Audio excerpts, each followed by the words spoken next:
Welcome to the final day of the third Harvard Korean Security Summit. My name is Jen Park, Director of the Korea Project at the Harvard Kennedy School's Belfer Center for Science and International Affairs. We have an excellent roster of speakers for you today. For our Day 3 keynote remarks, it's my pleasure to introduce Jean Lee. Jean is a veteran force correspondent and specialist on North Korea. She led the Associated Press's coverage of the Korean Peninsula's bureau chief from 2008 to 2013. In January 2012, Jean opened AP's Pyongyang bureau. She has made dozens of extended reporting trips to North Korea in that capacity. Jean currently hosts the BBC World Service's podcast series, The Lazarus Heist. Over to Jean.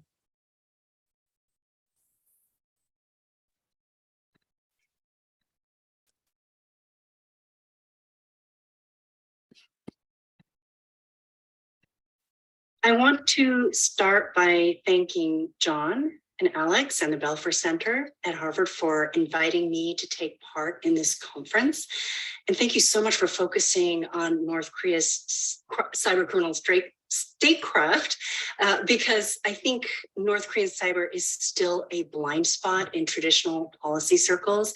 And I do think that that's a vulnerability that the North Koreans prey on and take advantage of. So I myself welcome every opportunity to bring together fresh thinking from different disciplines to get us closer to understanding North Korea's cyber ambitions. So I am just going to start by saying I am not a cyber expert. My background is in journalism, but I did spend a lot of time in North Korea as a journalist.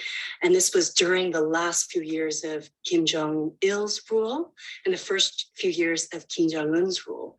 And as you all may know, going to North Korea always feels a little bit like you're going back in time, that you're stepping back in time in so many different ways, from losing cell phone access and being cut off from the outside world, not having internet access. But I have to say, it's when you travel outside the capital that you feel this most keenly, because forget about internet access, you also don't have electricity or running water. And this is the kind of place where when the sun sets, that's it, you go straight to bed. So, during this period, as I was going out to the countryside and seeing the disparity between what we see in state media and what we see on the ground, I was also keeping my eye on what was happening with Kim Jong-un. And I did see something happening, and that was a growing investment in science and technology. Computers, cell phones, digital devices of all kinds. During those years, they even came up with a song, the song of CNC. It was so addictive. It was an ode to computerization. I even tried to learn the steps that came along with it. There's a very specific dance. And Kim Jong-un, when he first was unveiled, he wasn't well known at all. He had been kept under wraps. And so my staff would also go to these study sessions, and he was being portrayed as this computer genius. And we could see at the time that he was unleashing this very concerted campaign to win the younger generation, win their loyalty with science and technology. He was promising them a better path to the future using computers. And I think that this is a good reminder. He is a millennial himself. Kim Jong-un is a young man who was educated abroad and understands the way that the world was headed in terms of technology, even if he's cut off his people's access to the outside world and to the World Wide Web. He has had access. He understands how it's used, and he wants to incorporate it into his strategy. And so during these years when I was in North Korea, seeing all of this unfold, I could not help but wonder if there was a darker side to this push for technology. And that did prompt me to consider how he might be looking at cyber as a new modern form of warfare that fits into this legacy that he's trying to build. And so with the Lazarus Heist podcast, I've teamed up with a tech journalist, Jeff White. Now, Jeff understands this stuff better than I do. He explores and explains how the North Koreans carry out these cyber attacks that they are accused of masterminding. But I am actually interested in exploring why. Why have they invested so much in creating some of the world's most aggressive and ambitious hackers? Why should that ambition scare us, concern us? And so season 1 of the podcast was built around 3 major cyber attacks that have been pinned on the North Koreans: the Sony hack, the Bangladesh bank heist, and the WannaCry ransomware attack. And we did write it as a true crime series, almost like a bank heist. That was what we had in mind. And while the cyber attacks themselves, they serve as a narrative frame, in between, we were able to really explore the history and the present day life in North Korea that I think are really important to helping us understand and put the cyber attacks into context. And that includes understanding who the Kims are, what their vision for North Korea is, and how they aim to get there. That strategy does include nuclear weapons and the challenge of raising the funds and producing the parts that are needed to build that program in the face of heavy international sanctions. And so, one of the other things I wanted to do is also to put a name and a face on these people. Hackers are always these shadowy figures, but I wanted to bring them to life, to make them real. And that comes from a real understanding of who they are, because I spent a lot of time in computer labs with these young men, possibly some of the young men who are serving as Kim Jong-un's cyber warriors today. And so I do think about these young men and what it would be like for them to be given this mission to go abroad and make money for the regime. The pressure that they're under, they're not teenagers in a basement doing this for fun. They are doing this for the state, and that is a very different kind of pressure. I know how clever and also unsophisticated they are. I mean, they are from a nation that is possibly the most isolated. And so how do they become savvy enough to target us the way we use the internet? And so that is also another fascinating part of the podcast, is trying to understand how they transform these men who've been so cut off and really been raised in the crucible of educating them about computer science into people who use the internet the way we do. And I think all of that also helps us understand not only how ambitious they are, but also how clumsy they can be at times. And that might help explain some of the footprints that they leave behind that help us get to them as the potential source of these hacks. And so I don't think that they figured out every step. I don't think they figured out every step of this process. And certainly the drop in the value of cryptocurrency is something that they must be grappling with right now. But what we do know is that will be a blow. But we do know is that they have the ambition and the state support to try to figure out how to get this money back to Pyongyang. And I think it's up to us to really put our heads together to decipher who they are, what their mission is, and what we need to do to stop them. So I'll just say one last thing, is that I'm a storyteller. I use the Lazarus heist as a platform, as a way to reach millions of listeners around the world to get them interested in North Korea. It's been downloaded in every country but North Korea. But I rely on you, all of you speaking today, to do the heavy lifting with the research. And so I look forward to learning from all of you today in today's session. Thank you.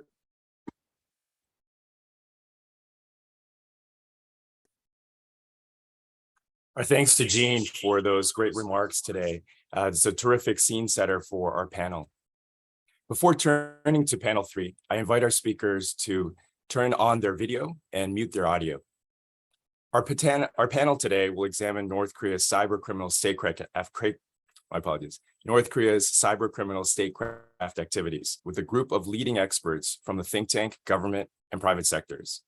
Alex O'Neill, the co-founder and co-head of the Korea Project's North Korea Cyber Working Group, will be moderating panel 3, and he'll be introducing our speaker shortly. Alex's work focuses on North Korean financially motivated cyber operations, as well as his links between North Korean and Russian-speaking criminals. His most recent Harvard publication is Cybercriminal Statecraft, the very title of our panel, where he looks at the North Korean hackers' ties to the global underground. Alex holds an MSc in Russian and East European Studies from the University of Oxford and a BA in History from Yale University. Over to you, Alex. Thanks, John, for that generous introduction.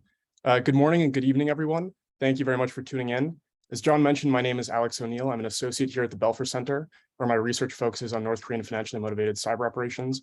I'm also a co-lead of the North Korea Cyber Working Group and the coordinator of the Korea Project. It's my great pleasure to welcome you to the third and final panel of this year's Harvard Korean Security Summit, entitled, as John said, Addressing North Korea's Cybercriminal Statecraft Activities. We have a distinguished group of 4 expert panelists hailing from government, the think tank community, and the private sector, who I'll introduce in just a moment. But first, let me say a few words about the subject of our panel today. The term cybercriminal statecraft refers to North Korea's pioneering model of using state cyber capabilities to generate illicit revenue through theft, fraud, and extortion operations. As the UN panel of experts on North Korea has reported, and as Foreign Minister Park said in his opening remarks on Tuesday, North Korea appears to use the proceeds from its cybercriminal activities to blunt the impact of sanctions, fund its WMD and ballistic missile programs, and reinvest back in the cyber program. While a growing number of countries use cyber capabilities for malign purposes, for now, North Korea is known to generate illicit revenue through cyber means. The proceeds of North Korea's cybercriminal operations have been alarmingly high. Chainalysis, Ashley's firm, reported in January that North Korea had stolen more than $400 million worth of cryptocurrency in 2021 alone. This past March, North Korean hackers stole more than $600 million in an operation targeting the Ronin network, which supports a popular online game. They've been tied most recently, which reports say may have stolen as much as $100 million in cryptocurrency assets. While the costs of laundering and converting cryptocurrency into fiat, as well as the recent crypto downturn, certainly eat into the hackers' net profits, these are difference-making inflows for North Korea. In sum, North Korea's cybercriminal statecraft has been and seems likely to remain a critical issue, for global security, especially from the perspectives of the US and South Korea. With that background, I'll now introduce our four panelists. First, we have Jason Bartlett, a research associate in the Energy, Economics, and Security program at CNAS, where he analyzes developments and trends in sanctions policy and evasion tactics, proliferation finance, and cyber-enabled financial crime with a focus on North Korea, as well as Iran and Venezuela. Jason is also a contributing author for The Diplomat and a member of our North Korea Cyber Working Group here at the Belfer Center. It's great to see you, Jason. Next, we have Ashley Chafin-Lomonosov. Ashley is a cybercrimes investigator at Chainalysis, a blockchain data company that serves the public and private sectors globally in order to enable investigations and compliance in the crypto space. Ashley's work focuses on East Asian issues, particularly DPRK's tactics, techniques, and procedures on the blockchain. Prior to joining Chainalysis, Ashley served in the US government. Welcome, Ashley. Great to have you. Also joining us is Sahar Nauman. Great to have you back with us, Sahar. Sahar is Principal Threat Intelligence Analyst at BAE Systems Applied Intelligence, where she researches state-sponsored cyber espionage. Sahar specializes in analysis covering the intersection of geopolitics and cyber operations and has produced a number of critical reports on North Korean financially motivated threat actors, including tying them to Russian-speaking cybercriminal groups. Thanks again for joining this evening, Sahar. Finally, we have with us David Park, a senior policy advisor in the US Treasury Department's Office of Terrorist Financing and Financial Crimes. David currently advises senior leadership on policies and strategies that utilize Treasury's tools to compete against China in the national security context. He has expertise in countering illicit financing, money laundering, financial crime, corruption, and human rights abuses on the part of China and North Korea. Previously, David served as the first US Treasury representative to Korea, advising on North Korea's sanctions, economy, and illicit financing, as well as seeking ways to work cooperatively with ROK institutions to enhance the pressure campaign on North Korea. He earlier served in the office of Senator Joe Donnelly and in the US Air Force. Thanks very much for joining, David. So to kick off our discussion, I'd like to ask a little bit about how we got here. How has North Korea managed to develop advanced cyber capabilities, especially considering the ongoing sanctions? How did North Korean threat actors become major players in the cybercrime space, especially with regard to stealing cryptocurrency? And Jason, we'll start with you. Sure. First, thank you very much, Alex, Dr. Park, and the Belfer Center for this opportunity to join such a distinguished panel. I think I'll start first with your comment about how do we get to where we are. As it comes to basically anything about North Korea, it's the hardest of hard targets. So it really comes into effect the importance of bilingual investigations and understanding Korean and English, which is very helpful when you're doing this type of research, because most of the records that are most prominent to how North Korea started cyber will naturally be documented in Korean. So according to publicly available sources, North Korea really started creating a cyber program around 1984 and 1986.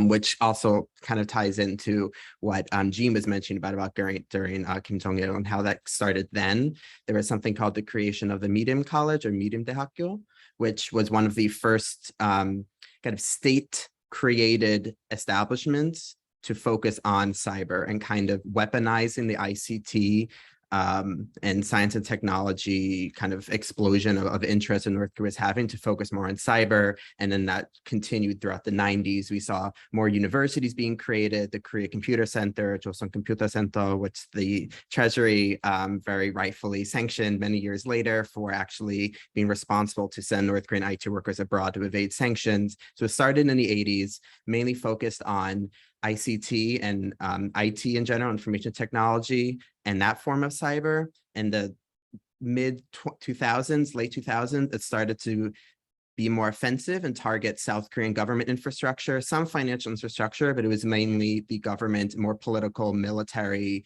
type of infrastructure. And then we saw in the mid 2010s, around 2014, there was a shift to financial institutions globally.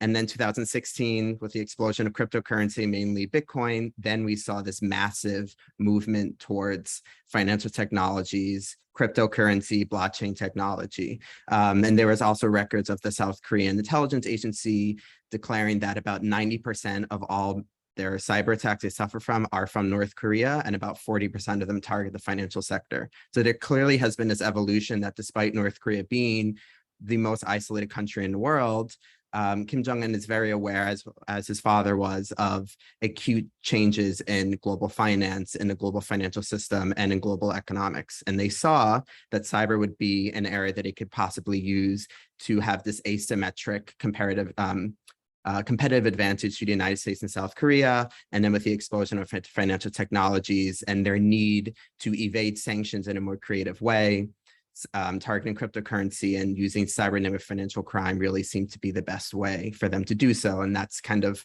how we're now at this point where North Korea has become the greatest state-sponsored threat to the global financial system. Thanks for that, Jason. A really great overview. Ashley, I want to go to you next for your take on basically how we got here today, how North Korean threat actors became major players in the cybercrime space, especially with regard to stealing cryptocurrency. Thanks, Alex. As you indicated earlier, DPRK had, I think we're calling it a banner year last year in 2021, where they stole over $400 million worth of cryptocurrency from unsuspecting victims, truthfully. In the first 3 months of this year, we noted like $1.3 billion or something extremely high like that in all sorts of theft. But as the year has continued on, we're tallying DPRK's total at about $1 billion now. So already, despite the crypto winter that we're seeing now, we're seeing that DPRK is not laying up. So how did we get here? They've consistently advanced, and despite any effort for sanctions and a general industry trend towards stopping illicit activity on the blockchain, they've remained dynamic in their actions. And though cryptocurrency tracing and all sorts of blockchain activity is technically transparent, it's never truly anonymous. And from start to finish, we're seeing DPRK steal, even though we're in a crypto winter, more than ever. Thanks, Ashley. So I want to put a follow-up to you, Sahar. How sophisticated would you say North Korea's cyber capabilities are, especially with regard to cybercrime? And how would you say that they measure up against what we know about other countries' capabilities, especially Russia's or China's or Iran's? Yeah, sure. Again, thanks to the Belfer Center and Alex and John for having me. Yeah, I think a lot of people look at Lazarus and kind of North Korean activity and think that's pretty high capability, and in a lot of ways it is. I think that what we've seen from our investigations over the years is that there are quite interesting and novel and creative techniques that they've used. I think one of the big things about Lazarus is kind of the amount of in-depth research that they do in terms of the systems that they're targeting and kind of the ways of getting access to them. And I think that has really helped them. But on the flip side, their sophistication definitely has limits. There's a lot of instances across the different kinds of activity where we've seen a lot of operational security mistakes in their code. For example, things like implementing encryption. Some of them are basic and some of them are a little bit more complex, but given the kind of frequency that we've seen those kind of mistakes. I would say that compared to Russia and China, you'd probably see less of them from those countries. I think the reason why it comes across that Lazarus has very strong capabilities and especially is because of the state-backed kind of resources. So just the amount of effort and time and personnel and money that they have to put towards these kind of activities is kind of why those capabilities come across. And to be honest, if other governments like Russia or China were interested in financial gain and kind of making that kind of money as part of a state enterprise, they would absolutely be able to compare, if not exceed what Lazarus has done. But that isn't necessarily their end game. There's more kind of espionage, sabotage, et cetera, kind of as strategies for them. So I think it is Lazarus is a very capable actor, but again, we've seen kind of ways that they have fallen short, I suppose, and that doesn't mean that they haven't been successful. I think those are kind of two different things, but that has obviously provided us a lot of ways to track them. Some great points, especially on that comparison, and if other countries were applying that same effort, that same amount of resources on what they could do. David, I want to ask you the same question about comparing what we know about North Korea's capabilities with what we know about Russia or China or Iran's or other countries for that matter. From your perspective as someone with a lot of experience working in government, especially on the financial angle, how does North Korea measure up? Yeah, thanks for the question, Alex, and thanks again to the Belfer Center, Dr. Park and Alex for all your efforts in hosting this panel. Before I answer that question, let me just start off, since I am a current U.S. government employee, that the views expressed are those of my own and don't necessarily reflect those of the U.S. Treasury Department or the U.S. government. So let me go ahead and answer that question. As Sahir said, I think North Korea is probably one of the most capable cyber actors out there, especially when it comes to financial heists or cyber attacks. I think that compared to other countries like Russia, China, or Iran, they are probably one of the most capable. And the reason is, as the other panelists have mentioned, is that for the other countries like Russia and China, they have they're more plugged into the international financial system. They have a lot more that they can tap into in terms of being able to procure resources. They have various means of exporting goods and services. Essentially, North Korea doesn't have that. They have a limited amount of things that they can export, particularly in the goods and services industry. And when it comes to demand, there's just not a great demand for North Korean goods. As I'm sure everyone here knows, North Korea makes a litany of knockoff items, right? But they're not the highly sought knockoff items, right? And so I think these are some of the challenges that North Korea face, hence their investment into crypto or cyber attacks. And that's why we see a consistent or constant effort by the North Koreans, unlike in Russia, Iran, or in the Chinese, or in the case of China. We also have to take into account when it comes to Russia and China, they're bigger actors, right? They have bigger strategic goals. It's not necessarily to steal monies so that they can use to fund various projects that the regime wants to advance, but really it's to peck away at strategic advantages the U.S. has, particularly in the financial system, but also in other areas. Thanks for that, David. And I'm picking up on a kind of ominous theme based on the comments from you and Sahar, that basically it could be a lot worse if Iran or Russia or China or other countries really applied themselves in those areas, that there could be a lot more damage done. I'd like to ask a related sort of two-part question, and Jason, we'll start with you on this one. First of all, what are we underestimating about North Korea's cybercriminal capabilities? And second of all, what are we overestimating about North Korea's cybercriminal capabilities? Jason, to you first. Sure. Thanks, Alice. I'll start with the underestimation. I think everyone who's on this panel and watching does not underestimate North Korea. So I think that's a very positive thing. I think their access. So yes, they are cut off from the US financial system. through very powerful US, UN sanctions, and also other statements and designations from the State Department. However, they're still evading sanctions. They're arguably probably the best sanction evaders that the world really has ever seen, because they've been having to occupy in this space for decades.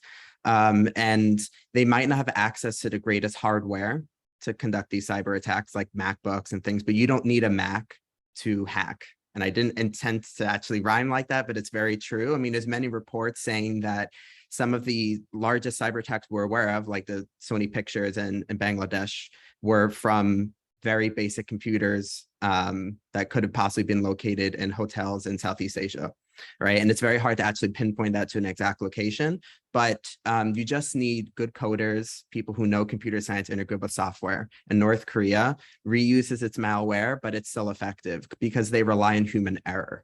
And I think that's something that people tend to miss, is the majority of North Korean cyber attacks, cyber intrusions, however you want to color it, starts with email phishing campaigns, social engineering. So that can be an email offering a job application, contacting someone through LinkedIn, Twitter, Facebook, and then they put malware, a virus in an email, and then you download it, and then they'll be able to control your system.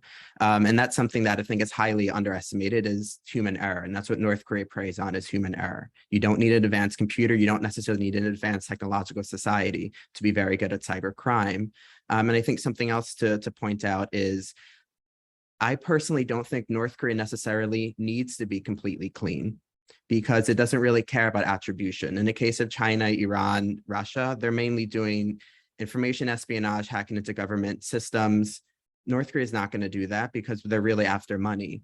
And it doesn't really have the same diplomatic damage by doing something like that.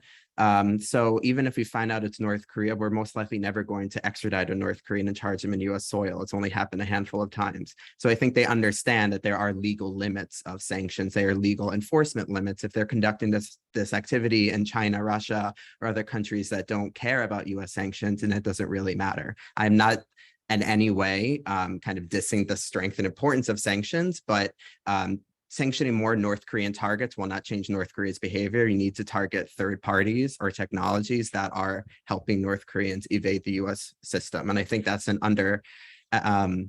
misconception or an underestimation of North Korea, is that they're able to get around anything. So you have to then start targeting people that are allowing them to do that. The overestimation of their strength, I think, is this fact that, well, there's nothing we can do. I think there's a lot we can do. There's a lot we can do with South Korea, which continues to be the #1 target of North Korean attacks. But there's a lot of other issues that go into working with Seoul on this, because they have a very different approach, politically, diplomatically, logistically, to dealing with North Korea. They only have one agency that deals with North Korea, and that's their intelligence agency. Whereas the US, we have FBI, Treasury, State Department, DOD, basically any agency can do something about it. So that's a different question. But I think one of the overestimation is that, well, there's nothing we can really do. There is a lot we can do. We just have to work with our partners. But that requires a deeper understanding of how other countries deal with North Korea.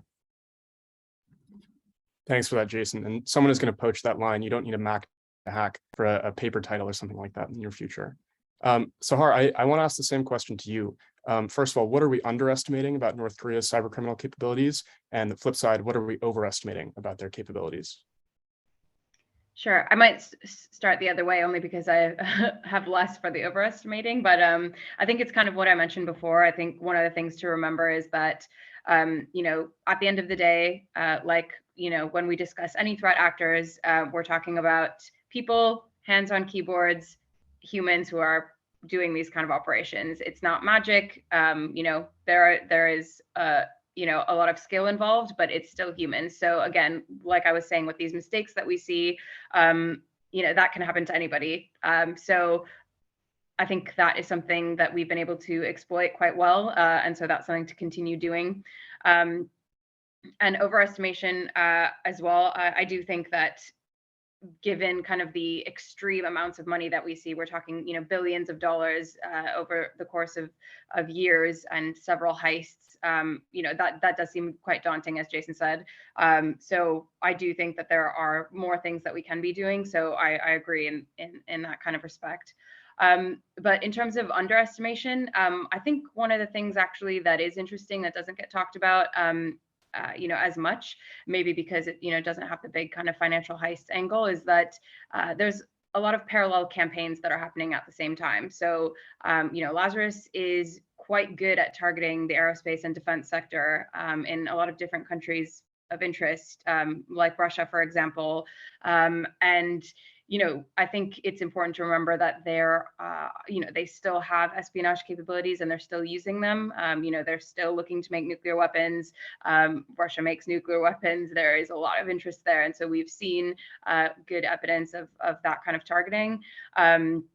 So I don't think we should underestimate their interest in defense. And, despite the fact that they obviously need this kind of revenue generation, there, is also kind of that, research angle and in terms of like building their nuclear program as well.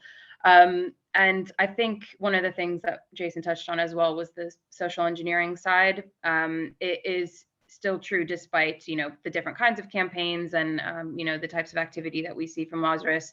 The majority do start with phishing, but I think it is important to note that even though a lot of threat actors do that, Lazarus does take the time and care to kind of craft these kind of phishes using different platforms, including LinkedIn, establishing relationships, switching over to WhatsApp. We've seen that before. So I think there is kind of a lot of thought that goes into it. And just especially, again, as I mentioned, the in-depth research, in terms of targeting the cryptocurrency sector, for example, the knowledge that they have of notable figures in the industry, to impersonate, to give the lures credibility, and awareness to kind of what parts of the DeFi system, kind of often lie on the end user devices of developers.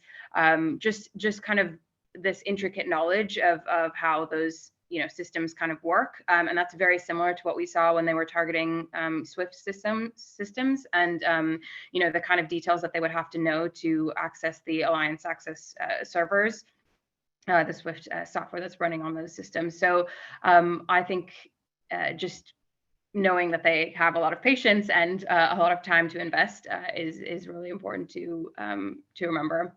And the last thing I'll mention is that we've also given kind of the social engineering aspect of it, and we've seen them be quite bold about some of their targeting as well. So if you might remember the targeting of security researchers, and using these creative methods, acting like they were looking to collaborate on some research, and basically sending a payload that was a Visual Studio project file and saying, oh, would you like to work on this with us? But it was actually malware. So they've gotten really creative, and again, targeting security researchers is probably a step further than a lot of other threat actors have gone. So there's kind of that bold element as well.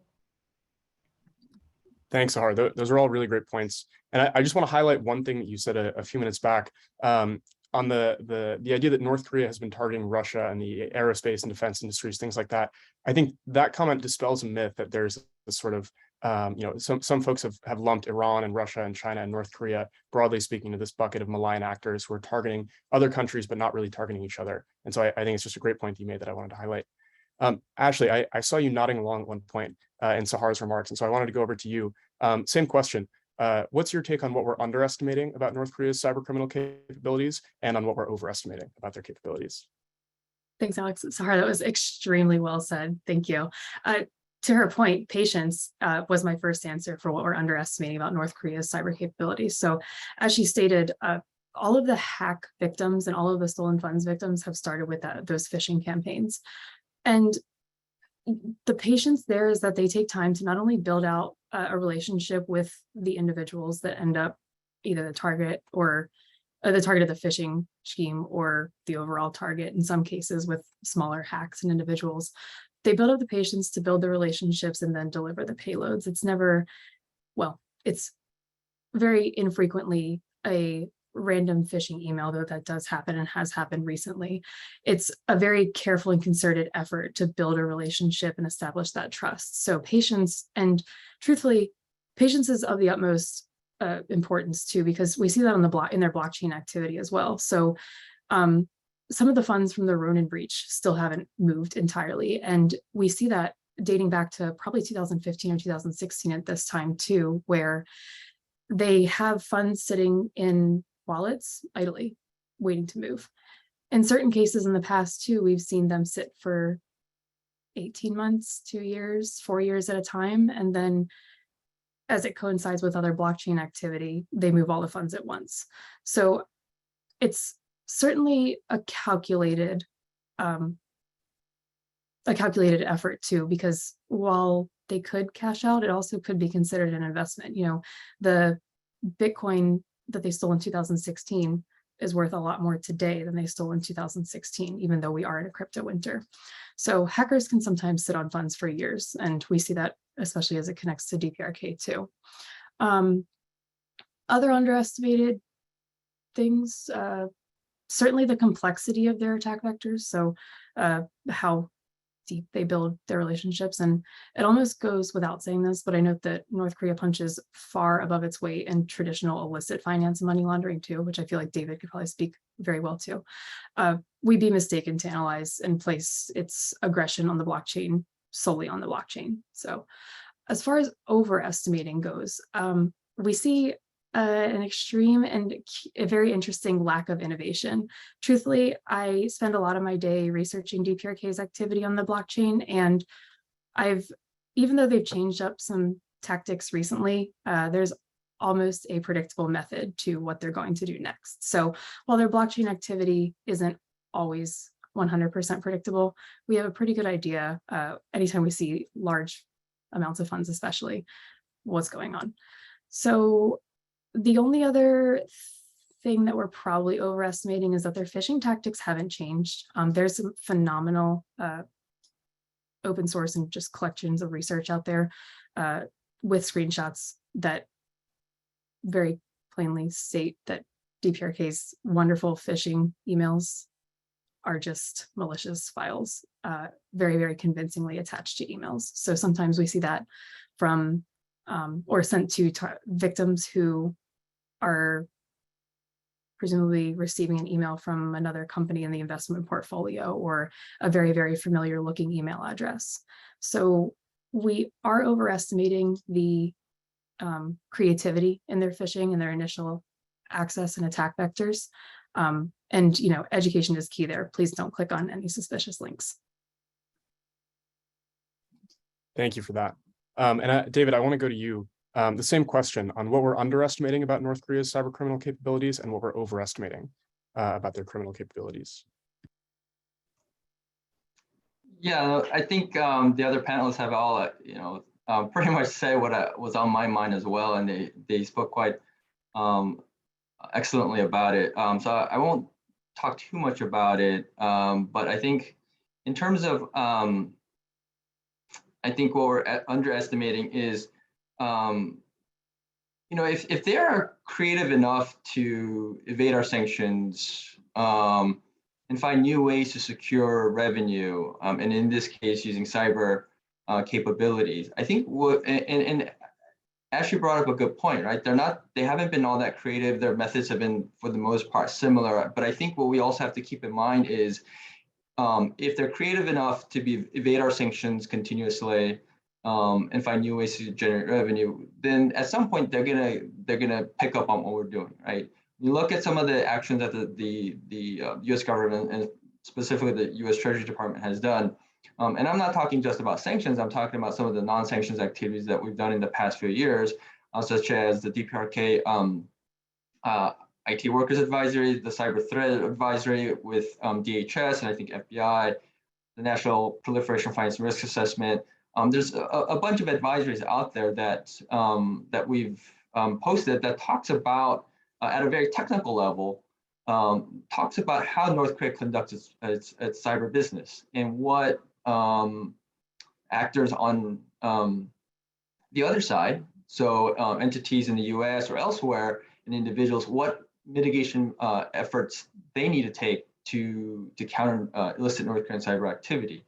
So in that sense, at some point they're going to pick up, right? And we have to constantly be vigilant about it, make sure we take the appropriate mitigation measures and continue to do research on our end to see how North Koreans are adapting.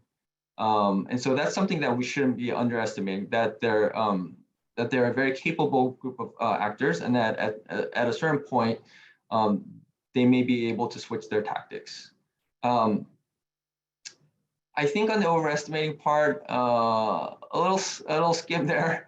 I think that there are plenty of folks here, and people like Ashley, Jason, Sahar are doing excellent work and wonderful work that brings to light some of their illicit activities and the ways they do it. So I don't think we're at a point where we feel like we're overestimating, but I do think that perhaps we may have this kind of lull if we don't hear about certain heists, whether they are because they're smaller amounts, compared to the 620 that were stolen in March, or most recently the 100 million from Harmony, then people might feel like, oh, well, maybe the North Koreans have stopped, partaking in the illicit cyber activities. And that's where potentially we could be overestimating. Just the sense that because we don't hear about it in the news, or because they're doing heists of smaller amounts, that we think that they've decided to kind of scale back on their activities, or maybe their tactics have been thwarted because of the efforts that people in the U.S. and elsewhere have taken to mitigate against North Korea's illicit cyber activities. Thanks for that, David. So David, I want to come back to you for a moment, but if we could get just a bit more technical for a minute. A couple of you have mentioned that North Korean hackers have a reputation for boldness. I think, Sahar, you used that term, both in terms of financially motivated operations and in terms of non-financially motivated operations, right? Like the Sony Pictures Entertainment attack, for example. But they also have a reputation for some sloppiness, again, as a couple of you mentioned. Folks will recall, for example, that in the Bangladesh bank heist of 2016, that operation failed in part because of a typo in the fraudulent wire instructions North Korea sent over that raised alarms at the New York Fed. And so my question for you all, and again, starting with you, David, is have we seen significant advancement over the last few years in terms of North Korean threat actors, TTPs, their tactics, techniques, and procedures? Have their tools improved? Have their behaviors changed? Or has it been more of just they're still trying sort of what they've always been working with for the last half decade or so? David, over you. Yeah, and I'll defer the technical aspects to the experts like Ashley, Jason, and Sahar. But from what I've seen, from within Treasury, I think that we still see shades of the sloppiness, right? But I think they're getting better. And one example that comes to mind, this is just a little bit more in the IT worker space, but there was an incident where there was a LinkedIn client who was interviewing. There's a client who was interviewing a North Korean, happened to be a North Korean IT worker. And in this one instance, they happened to find him through LinkedIn, so they did an interview, but they refused to go on camera. And the LinkedIn profile said they're from San Francisco or the Bay Area. Coincidentally, the interviewer was also from the Bay Area, and they asked, well, what part of the Bay Area? And they couldn't, specifically say what part of the Bay Area. They just kept saying, the Bay Area. And that kind of tipped off that to the interviewer that something might be off. It turns out that that person was a North Korean IT worker. I think the other thing too is that for a lot of these cyber hackers, there's a lot of incentive for these guys. They have a lot on the line, right? They are put out there and they're trusted by the regime to really bring in money. And if they don't, they have a lot to lose, right? Their family could be sent to concentration camps. This is honestly a lucrative opportunity where they could even potentially make money on the side. And so I think in that sense, they're incentivized to really be creative, to make these attacks, and they're just operating on a whole different level in that sense. Just because they have a lot more to lose, but they also have a lot more to gain. If they are able to consistently bring in funds for the regime, then obviously the regime's going to take care of them as well as their family. Thanks, David. And I would just add that I think you mentioned a really important aspect, which is the moonlighting element, where you have folks who, and even in the case of North Korean hackers and IT workers, you have folks who are sort of on the clock and who are working toward a quota, but who may also bring things home from work, basically, or if they're stationed abroad, use the same technologies they have for their own personal enrichment as well. I think that's an important angle that often goes underlooked. Ashley, I want to put the same question to you. Have we seen significant advancement over the last few years in terms of North Korean threat actors' tactics, techniques, procedures? Has their tooling improved? Have their behaviors changed? Their OPSEC, if you will, has that improved? Or does it seem like they've been largely stagnant and just trying sort of the same techniques as before? Well, I can't speak necessarily to anything that happens before they pop on the blockchain. As soon as they steal funds, they have advanced a little bit, actually. They're showing an increasing comfort in the decentralized finance space, which fortunately for investigators and regulators is more transparent, but unfortunately is not as touchable. Separately, we've seen them get a lot more creative in terms of how they attempt to cash out or convert crypto to fiat. So as we've seen, cryptocurrency exchanges and industry players crack down on counter illicit finance at that point, we've seen them become a lot more creative in how they cash out. At which point we lose a lot of transparency and like visibility too, because whereas we could go for or recommend a subpoena to whichever exchange was facilitating that activity unknowingly, we no longer have the visibility because we don't quite know how they're converting crypto to fiat and effectively using that money to fund their economy. Gotcha. Sahar, I want to go to you as someone who's looked, and obviously they're proprietary bits that you can't share here, but as someone who's looked in the course of IR engagements at some of the malware that North Korean threat actors are using, have you seen significant advancement in the tools or the TTPs or the behaviors that some of these folks are employing? Yeah, so actually one of their main implants called Beefeater that's been in use for probably about 4 years now is an interesting example. I definitely did mention the OPSEC mistakes, and we do still see some of those, but actually there have been, especially just looking at the evolution of this one tool, we've seen pretty big strides actually on the malware side and a lot on the infrastructure side as well. So, you know, for example, the banners have evolved that we see from from the malware that are on those servers. And so kind of tracking them has become more and more difficult over time. I think it used to be a lot more, it was more of an obvious signature, for example, but now they've started to complicate things a little bit. So the tooling, I think largely the different kind of versions of Beefeater that we've seen, the functionality does tend to stay the same, but kind of these small tweaks that they're making do end up being actually extremely impactful on the operational security. And I think that, and then that in turn kind of makes the command and control infrastructure harder to identify. So it's clear that they, have put a lot of investment into this particular tool, and also, not to mention, aside from the fact that it's a Windows tool and that we saw that most prominently, there are also macOS and Linux versions that they've kind of developed as well.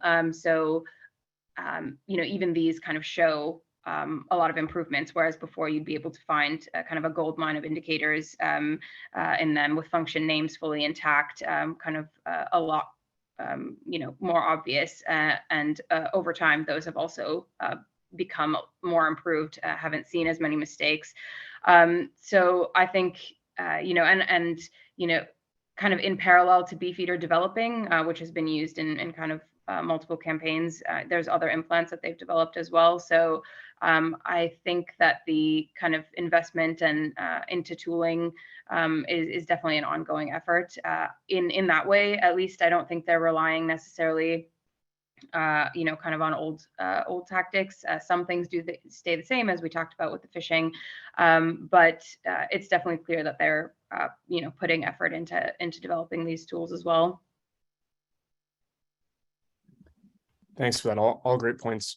And Jason, I want to go to you on the same question. As someone who spent a ton of time looking at the sanctions evasion angle in particular, you were talking earlier about how basically it's almost like whack-a-mole, right? Where if we figure one thing out, they come up with something else in terms of sanctions evasion, in terms of using third parties, especially in China.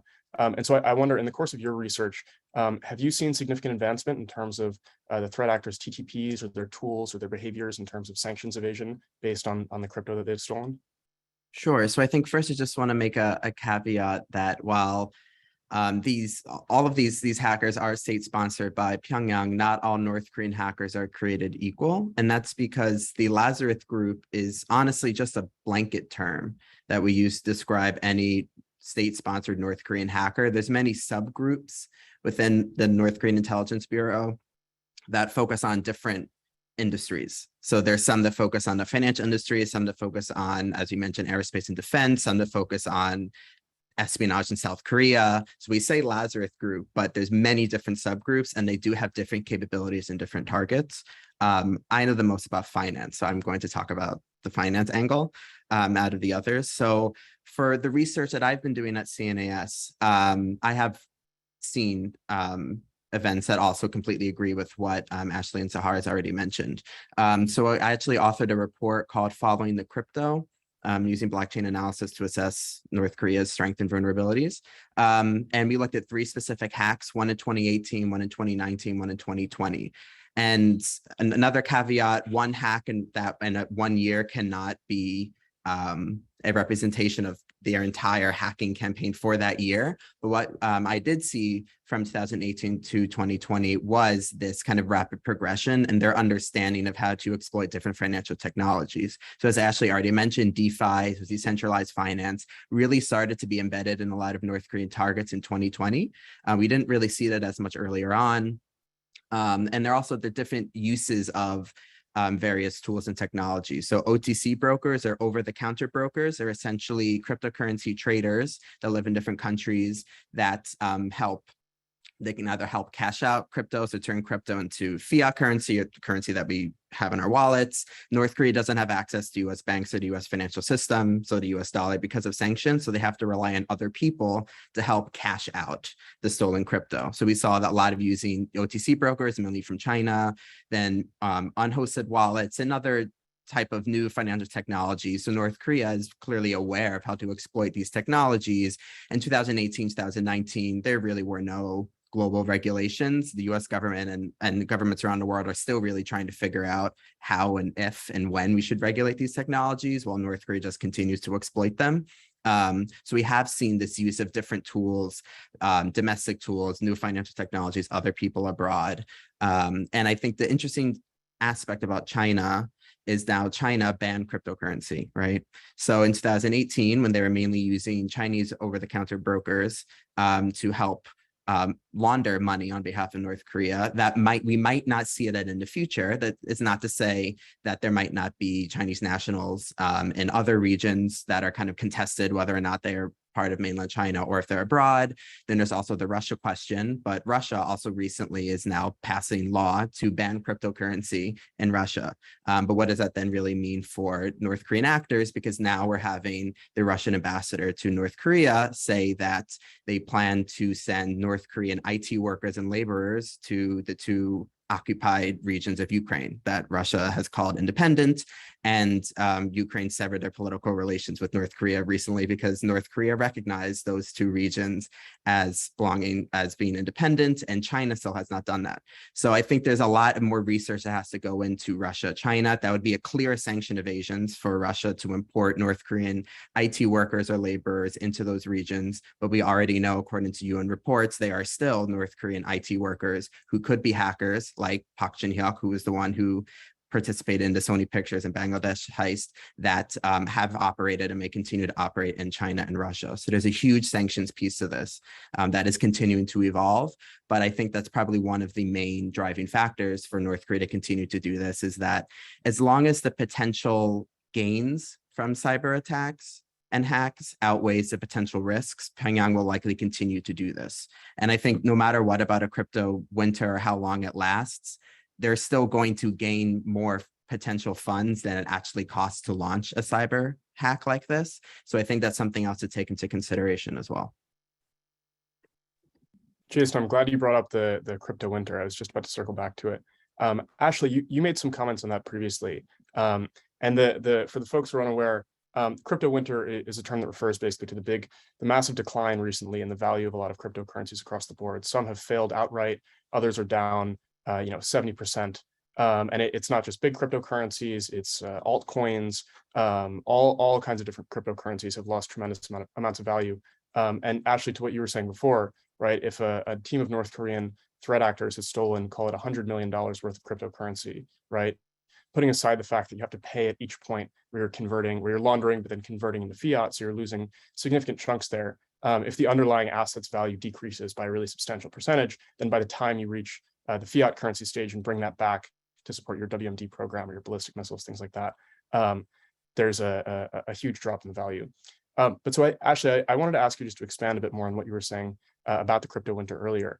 Could you talk about how that's affected North Korea? And if you think, looking forward, if you think the crypto winter is going to affect their interest in acquiring cryptocurrency or their behavior for handling cryptocurrency after acquiring it?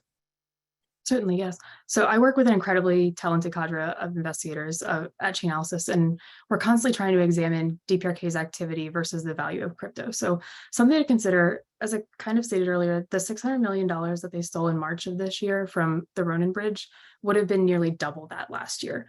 And that's only speaking to the value of Bitcoin too. If the activity took place in November of last year, Ether, the native token on the Ethereum blockchain, was worth 3.5 times what it's presently trading at.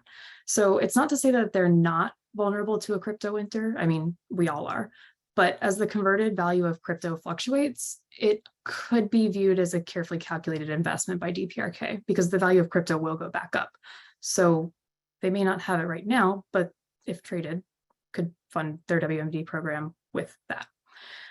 Of the nation state actors that we investigate, DPRK is one of the most sophisticated and methodical, and we've observed how their hacking and laundering strategies have evolved over the years as crypto and tech has also evolved.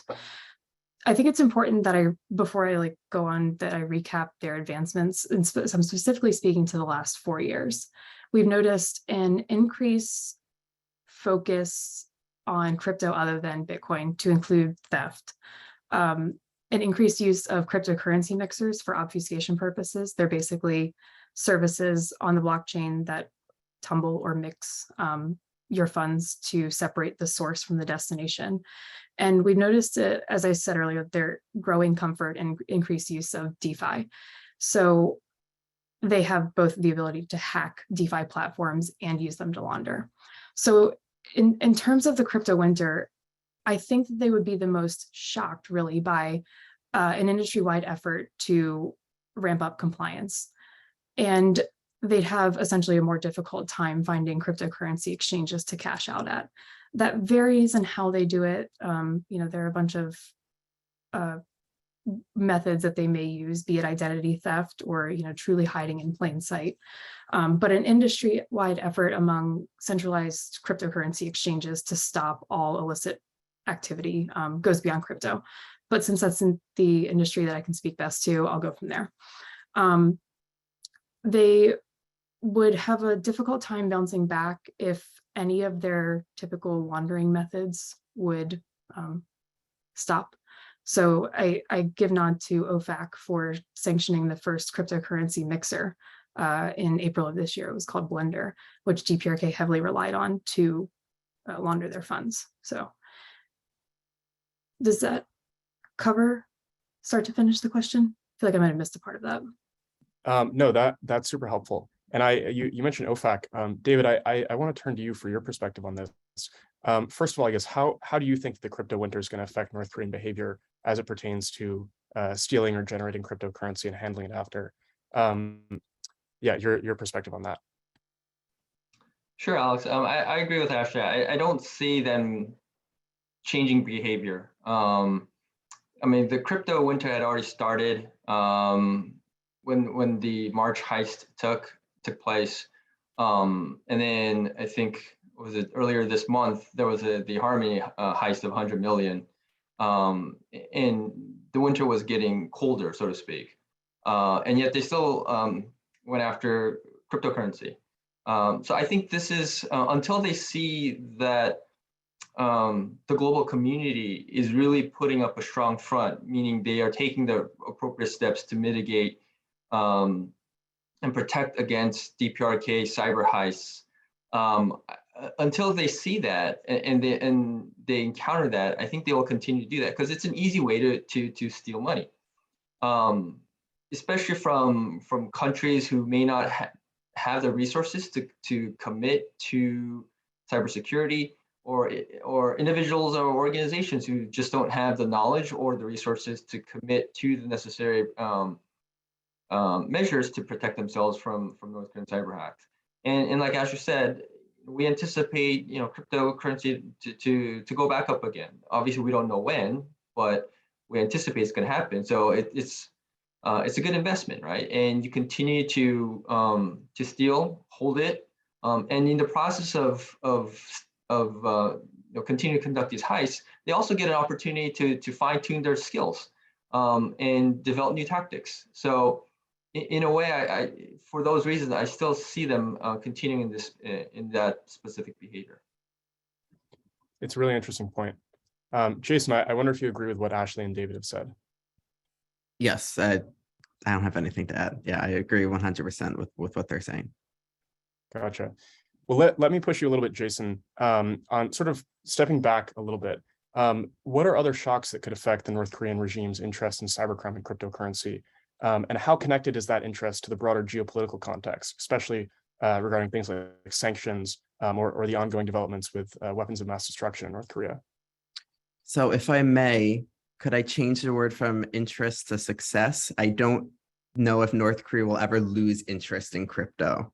So maybe more on the success. I think once again, like we all just agreed, I mean, if it's still beneficial for them financially, I think North Korea is capable of targeting anything. I mean, they even apparently were targeting medical institutions that were testing for COVID. So I mean, there's no boundaries for them. I think something else to maybe be aware of, and maybe I kind of briefly mentioned it before, is the China-Russia factor. I think Tara's part was very, very crucial in saying that North Korea also targets its so-and-so allies, right? There has been reports of them hacking China and Russia as well. I think there's this idea that, it's like the Cold War, it's North Korea, Russia, they're together. It's not so warm. It's more kind of like a convenient partnership. I actually think that might be a Chinese term that has been used before, but it's more about this. It's a partnership. Yes, it's alliance in certain ways because the end goal of trying to stymie the West and the US influence in the region is definitely uniform, but they're not as close as they once were. That little brother, older brother mentality is not there. North Korea is an incredibly xenophobic country. They have their Chucha ideology. They do not want outside influence. They just rely on it because they know they have to. So I think that's also something crucial too, is that they still need to rely on foreign nationals and non-compliance in order to do this activity. I think with China, time will tell. It's pretty interesting. China for several years has been cracking down on cryptocurrency, starting with mining first, then actually trading. Actually, one of the cryptocurrency exchanges that we looked at for the 2018 hack was in China and then offshored abroad to, I believe, the Cayman Islands to continue to do their crypto work because they couldn't do it in China. So I think that's something to definitely keep an eye on, is kind of what will the role of maybe non-state actors in China and Russia be? Because now if Russia is passing this law that will effectively try to ban cryptocurrency in Russia, well, would that then extend to the two regions in Ukraine that Russia is now declared as independent, that North Korea has diplomatically recognized, and that the Russian ambassador to North Korea is talking about possibly sending North Korean workers there. And there's a long history of the Soviet Union and North Korea working together to send workers to and from each of the countries, which would be a clear sanction violation. So that's something interesting to watch too. Well, then what would that mean for cyber then? We already know that there are about 6,000, according to the US Army, stationed North Korean hackers overseas. Obviously, it's very hard to exactly pinpoint the exact number, but then what would that then mean for those areas of Ukraine? And that's, I think, something that the Ukraine and Russia analysts can focus more on. But I think those are two possible shock areas, and that really how will Russia and China want to work with the crypto space and the financial technology and blockchain technology space. And I think that will then impact North Korea's ability maybe to expand its operations. I think North Korea will always continue to have illicit operations within Chinese and Russian jurisdictions, but I think the amount that the governments will be kind of turning a blind eye. I'm kind of curious to see if any of their domestic policies will affect how they treat North Korean activity. And that is still, I think, too early to call. Thanks, Jason. Before we get back to that same question on the other shocks and the geopolitical context that you're referring to, I want to ask Sahar a question based on something that Jason brought up. Jason mentioned the non-state actors in Russia and in China and other countries. Sahar, you've done some really great work on the ties between North Korean threat actors and foreign non-state actors. I'm thinking especially of some of the work that you did on the Gracewire TA505 connection. I wonder if you could talk a little bit about what you found in that regard and tell us how important that is, whether it's quite important, somewhat helpful, or not that important to North Korea's cybercriminal capabilities. Yeah, that was a really interesting, I guess, development. And it was a few years ago now, actually. And it's worth noting that that overlap that we saw between kind of Lazarus activity, the Gracewire tool and TA505, which is a cyber criminal actor, was for a short period of time, maybe a matter of months. And after that, at least from our visibility, I am not aware of that same kind of relationship, although I imagine it does exist in certain forms when kind of as and when it's needed. But at the time, there was quite a lot of debate, or even internally for us, around what the nature of that relationship was. So the fact that we could see kind of Lazarus tools along with TA505 tools on the same victim networks, in the same time frame. The question became whether this is kind of a collaborative relationship. Is it transactional? Is it kind of buying tools or selling access? What is kind of the relationship there? And to be honest, I don't know if we ever found an answer. But the fact that kind of that overlap was seen across multiple different victim networks just made it too much to be a coincidence. So I think that it's definitely likely that Lazarus was using, to whatever extent, probably multiple cyber criminal actors for different purposes in their operations, and that is the connection that we happened to see.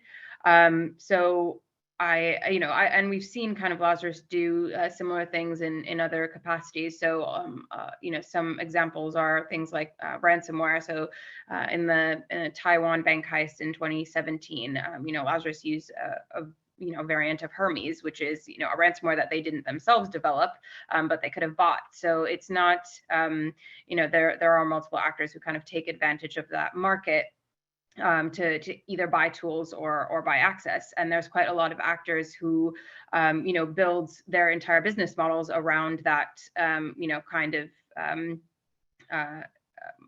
of trade and, selling access as a service, for example. So there's a lot of criminal actors who kind of operate that way. So yeah, it's definitely something that we've seen in the past. I wouldn't say it's something necessarily recent. But yeah, I imagine that when that's beneficial, then they would probably turn to it. Gotcha. Thank you for that. And I think you make on the one hand an important caveat, right? That this is a relationship that is limited both in its time scope and in the sort of the number of operations that it seems like that was involved in. But at the same time, it's a really significant finding, right? In the sense that you have North Koreans who are working with external partners. Whether the external partners know who they're working with or not is a different question. But just the fact that there is some external involvement, be it the malware, like the Hermes ransomware you mentioned, that may have come off a forum, or the connection to TA505, or that other researchers have found to a group that operates malware called TrickBot. It's believed to be based in Russia or nearby. It's a really important point. I'm going to go back to the previous question, just because I want to ask Ashley and David for their opinions as well, on other shocks that could come to the North Korean regime and potentially affect their interest in cybercrime or in cryptocurrency. David, we'll go to you first on that question. I think one shock that, and this will likely take time, so you probably won't see this happening. Maybe it's not the best way to describe it using the word shock, but there are obviously efforts ongoing throughout the USG and with allies and partners to implement, for instance, the FATF standards, the Financial Action Task Force, which really started off as a sub-organization under the OECD to develop these guidelines for countries to adopt through domestic legislation measures to protect against terrorist financing. It started in I believe it was in the 80s, and then since then it's expanded to cover proliferation financing, anti-money laundering, financial crimes, and a whole litany of other threats to the global financial system. One of the efforts that my office is engaged in is to implement FATF standards when it comes to virtual assets. And then there is a thing called the travel rule that the FATF has put out and it encourages every member of the FATF as well as non-members to take appropriate measures according to those guidelines and recommendations so that there is some sort of global standard that gets put in place in due time for countries to protect themselves against illicit cyber activity, such as those that we see from North Korea. So assuming that happens relatively quickly, that's a shock that North Korea could potentially see. But again, that's going to take time. I think some more immediate areas or more immediate ways that North Korea could potentially see a shock are efforts that the U.S. government has with allies and partners to make sure that we push through international organizations or bilaterally or multilaterally, whether it's capacity building with other countries or organizations, to really put the measures in place that would protect themselves and ourselves as well from North Korean cyber activity. And I think the other way is if the UN Security Council is able to put in very strong measures that require member states to take certain measures, particularly related to cyber threats.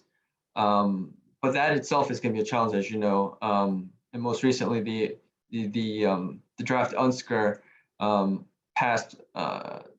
Had a vote of 13-2, and the two countries that obviously vetoed that UNSCR. So there's going to be a ways to go in that realm. But I think those are some of the areas that potentially North Korea could see a shock.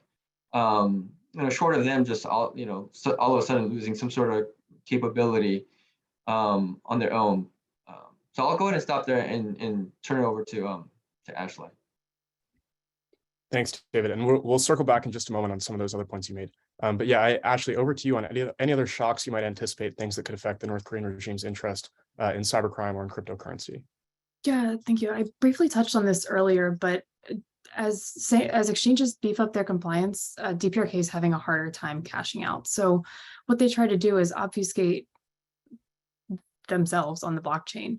So I would think that for what we can do with what we know right now, sanctioning Blender was extremely successful. In fact, nearly 10% or something of all funds sent from illicit addresses are sent to mixers. So this may extend to illicit activity beyond DPRK. If mixers, because there are individuals, writing these programs or softwares in some cases, block transactions, or if they cease to operate, DPRK's blockchain activity would be completely transparent, and they would have to resort to entirely to like decentralized protocols to convert currencies to the most desirable types, and then on the back end have someone facilitate that either fiat conversion or item-based conversion for crypto. But then if decentralized protocols leverage these other smart contract-like functions on the blockchain called oracles to screen for sanctioned addresses, and OFAC is working as hard as they do, taking that one step further and deploying machine learning to catch the incoming transactions from DPRK, they wouldn't be able to launder funds that way any longer. So it would effectively ruin their MO on the blockchain as it stands now. It'd be very difficult. Thanks, Ashley. And that's a really interesting point just at the end there that you made on integrating things like machine learning and AI into the defenses. I think there's been a lot of research, especially recently, on potentially automating attacks and how can you use AI, machine learning, things like that to be more efficient if you're a cyber criminal, right? But on the flip side, for defenders, right, it's important to have those capabilities as well to anticipate, be able to block attempts at intrusion. I'd like to go back, building on what you said, Ashley, and on what David was saying before. I guess I'd like to pivot a little bit to the defense or the cybersecurity angles. And so the question is, what can the US and South Korea do, and I guess the global community as well, to address these kinds of harmful activities? And Sahar, I want to start with you. Things that the US and South Korea can do to address these kinds of activities. Sure. So I think there's a couple of ways to look at this. I think we have kind of the intrusion side and the money laundering side. And I think on the intrusion side, what we've seen is over the years with the bank heists, SWIFT put in a lot of different kinds of security controls to kind of deter that activity. And those were pretty successful, although I think the, most successful deterrent was actually the pandemic. So that was a kind of a lucky break there. But I think that, as banks here, for example, have kind of mandatory, requirements to fulfill things called CBESTs, for example. So this involves kind of testing their security and different protocols. Doing the research to see where they're vulnerable and shoring up critical assets to kind of apply similar things to the cryptocurrency industry, the exchanges, because, one of the big reasons, as we discussed before, that, Lazarus probably isn't going to lose interest in this industry and cryptocurrency is because it's still relatively new. And, security, again, hasn't been built in from the beginning. And there are a lot of vulnerabilities in, whether it's the exchanges or, the apps, whatever it is, but those are still pretty high value targets because they are not as mature as traditional banking. So I think that's a really key point. And I also think that, Ashley kind of touched on this, but there's a reason that Lazarus doesn't use traditional kind of the mainstream exchanges like Coinbase, for example, and they're going to these smaller, more privacy oriented ones that launder money because they either can't or won't respond, whereas the bigger exchanges will kind of freeze the funds, cooperate with law enforcement, et cetera. So again, the kind of sanctioning blunder was a great move, and I think ones like Tornado Cash also would be kind of the logical next step there, just given how prominent it is in terms of being used as a mixer to kind of obfuscate those transactions. So I think just like on the intrusion side, it's about making the process harder. Everything we do as threat intel analysts and investigators is to try and trip up the attackers to make their kind of process more difficult. So if you do the same thing on the money laundering side, whether it's publishing advice on how to secure cryptocurrency or how it's developed, publish what Lazarus does post-compromise, its exfiltration methods, those kind of things would be really valuable to defenders everywhere. Because if they can't cash out the funds, they're going to get frustrated. That is the key point. So I think there's things kind of on the policy side and on the technical side that can be done, and it just has to be kind of a mix of those.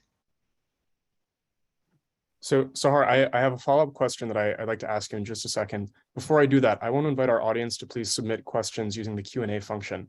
We'll be moving to audience Q&A in about 15 minutes or so. Sahar, you made a point at the very beginning of your remarks just there on how the pandemic has had a deterrent effect on some of these activities. I just wonder if you could expand on what you mean there. It's a really interesting point. In probably, February, March, April 2020, kind of just as the pandemic was getting going and becoming kind of global, we saw quite a noticeable drop in Lazarus bank heists. And, I don't want to push the, correlation is not causation, but there was quite a strong correlation in that we're seeing heists quite regularly. And, given the kind of shutdown of a lot of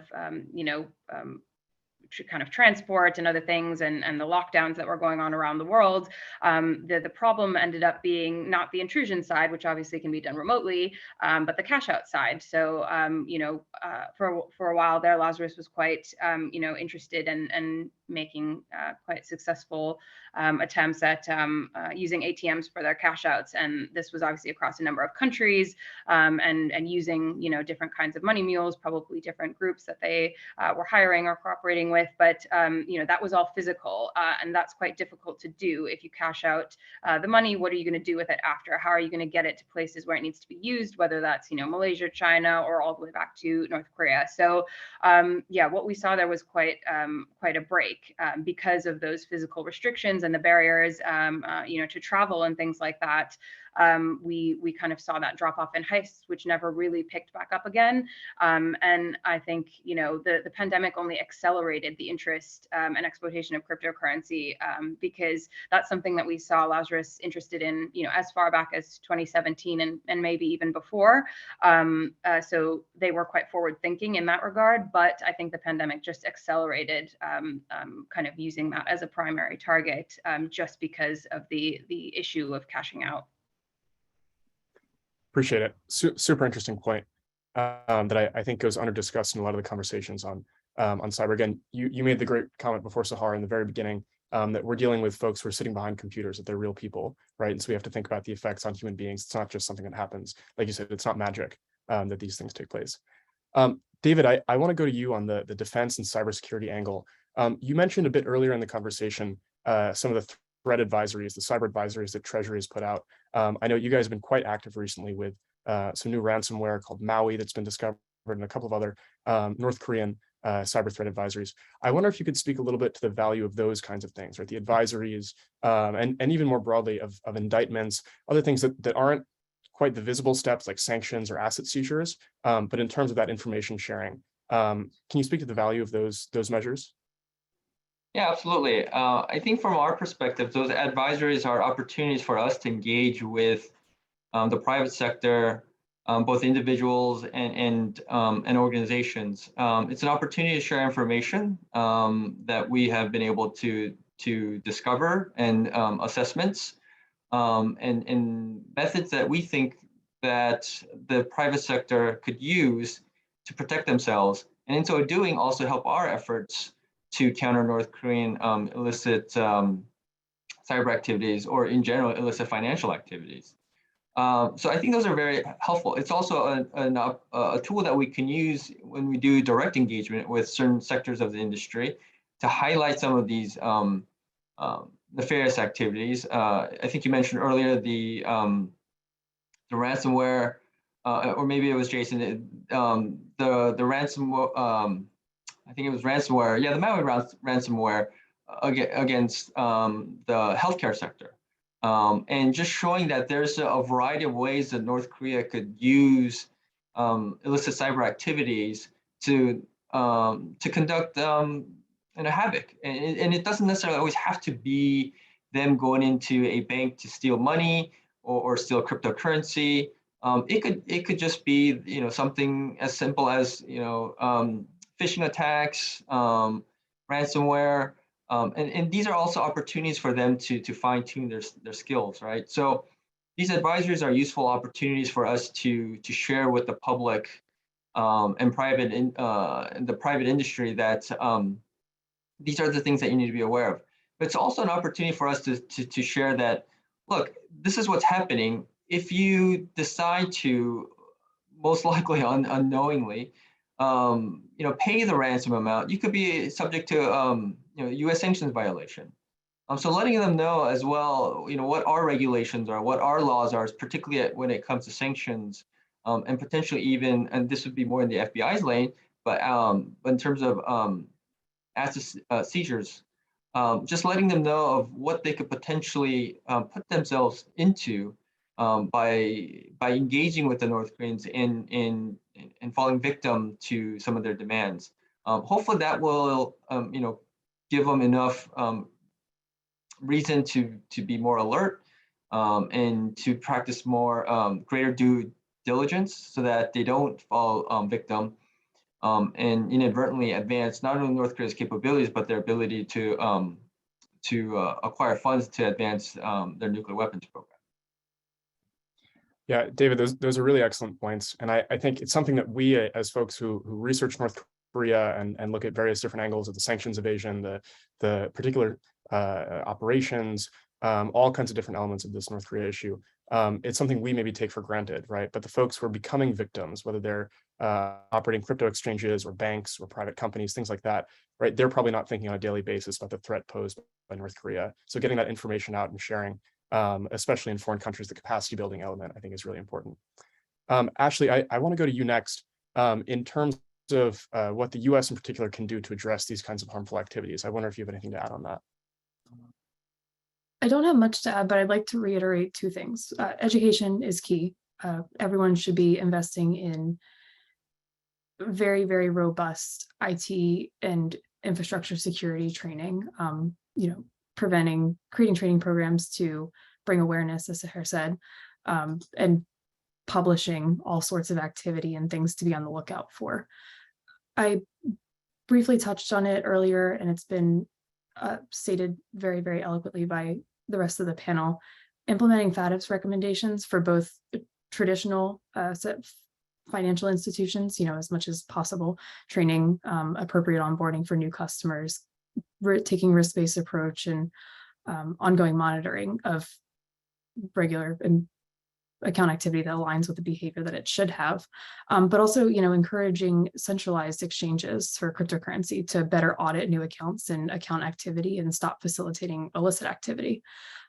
Separately, something that I briefly mentioned earlier is if you know someone or if you have contacts that are developing decentralized finance protocols or just other protocols on the blockchain, adopt code audits, employ decentralized oracles, like I mentioned earlier, and most importantly, ensure that the security of your code cannot be breached or broken. That's exactly how Ronin happened. It all comes down to education, though, and that is key to preventing cyber attacks in the future. Definitely, it's super helpful. And even though it seems like in 2022, the topics of cryptocurrency and hacking and things like that are very much center stage, still definitely important to get the word out. Jason, I want to go back to you in particular on the collaboration angle of what the US and South Korea can do jointly to counter these kinds of harmful activities. I know you've done a lot of research, especially in the space. What do you have to add on that? Sure. I think that is a fantastic question because the United States' cybersecurity strategy against North Korea will only really be effective if we're doing it in partnership with South Korea, similar to any US policy on North Korea and as well as South Korea as well. When Seoul and Washington are in agreement, our policies are much more ironclad, they're much more easily enforced, and they're more long lasting. And kind of going into that, I think there are three current obstacles that are very important for both Seoul and Washington to be aware of when it comes to enhancing cooperation. And I'm specifically mentioning cooperation with South Korea for several reasons. The first being that earlier this year, President Biden and President Yoon, the new president of South Korea, met to discuss the US-RK alliance, specifically mentioned cyber. And this was kind of an add-on to a 2021 meeting between President Moon, the former president of South Korea, and Biden. They talked about making a joint cyber working group that never materialized, as far as I'm aware.